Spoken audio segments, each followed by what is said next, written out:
everyone, my name's Ramon. I'm the lead public affairs coordinator here at Paso Animal Services. I want to welcome you and thank you for watching this inaugural episode of a new show that we call the Paso Animal Services Pawcast. Coming up in this show, we'll tell you about our exciting adoption promotion we have scheduled for September. Also coming up, we'll introduce you to one of our volunteers who is part of our growing team of life-saving all-stars. We'll also tell you how you could become a volunteer yourself. And we'll check in with our animal care officers in the field to see how they were able to rescue more than a dozen animals from a hoarding situation. Let's kick off our podcast by taking a look at the live release rate for the month of August. In August, Animal Services reached a live release rate of 59%. In total, 1,992 animals came through the Animal Services shelter last month. And if you haven't heard, the city of El Paso earlier this year has committed to improve that live release rate each year in hopes of reaching a 90% live release rate by the end of 2020. The goal for 2016 is to have at least an average live release rate of 50% or higher. While part of increasing that live release rate is increasing our adoption numbers as well. And for this month, we're partnering with our national partners, the Best Friends Animal Society, for a Welcome Home Your New MVP adoption special. During the entire month of September, you can adopt an MVP of your own for just $25. This is a discount of $40 off the standard adoption price of $65. To see our adoptable pets, visit us in person here at El Paso Animal Services at 5001 Fred Wilson Avenue, or you can also view our pets online at epanimalservices.com.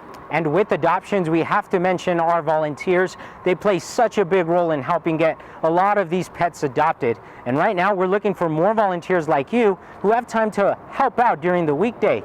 So what is it like to volunteer here at El Paso Animal Services? Well, we give you an inside look with the help of one of our volunteers named Julia.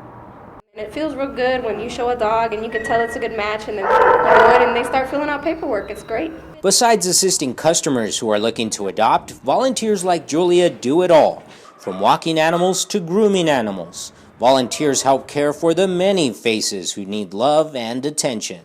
That's why I come here and volunteer, because it's good therapy. You know you're making a difference. Julia has found volunteering at Animal Services to be very rewarding, finding comfort in each one of her encounters. Dogs are pretty much just there for you. They're friendly, they're always happy to see you. I mean, you look around as we walk through and most of them are wagging their tails and stuff like that. And so you know you're making a difference here, and that makes me feel good. I think I need to be needed, and the dogs need me.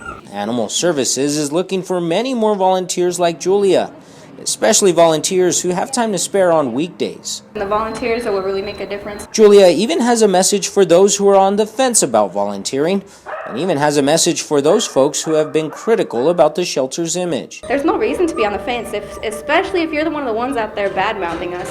I mean, come on in and see what we really do here, see what a difference we make, and see the challenges that we're up against. Come and volunteer. If you're interested in becoming a volunteer, we welcome you to come join us here at the Animal Services Shelter at 5001 Fred Wilson Avenue. While switching from the shelter to the field, we want to tell you now about our animal care officers who started the month of August with the rescue of a hoarding situation in East El Paso. On August 1st, Animal Services field operations responded to a home on Fierro Drive where they recovered 15 dogs and 4 cats who were in need of much care. Many of the animals were underweight and had feces heavily matted to their fur. The animals were quickly assessed by our veterinarian staff, and thanks to our volunteers, the animals got a much-needed bath and makeover. Since then, several of the animals have been adopted or transferred to our rescue partners.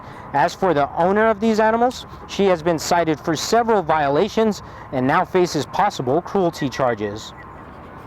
Our social media pages here at Animal Services were also quite active during the month of August.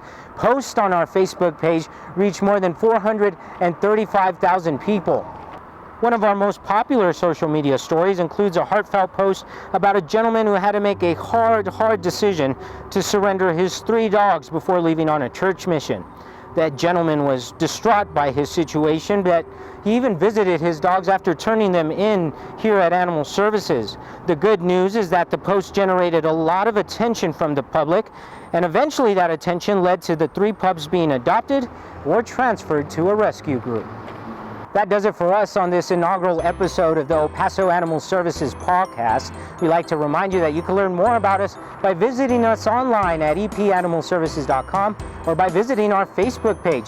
Just search for El Paso Animal Services.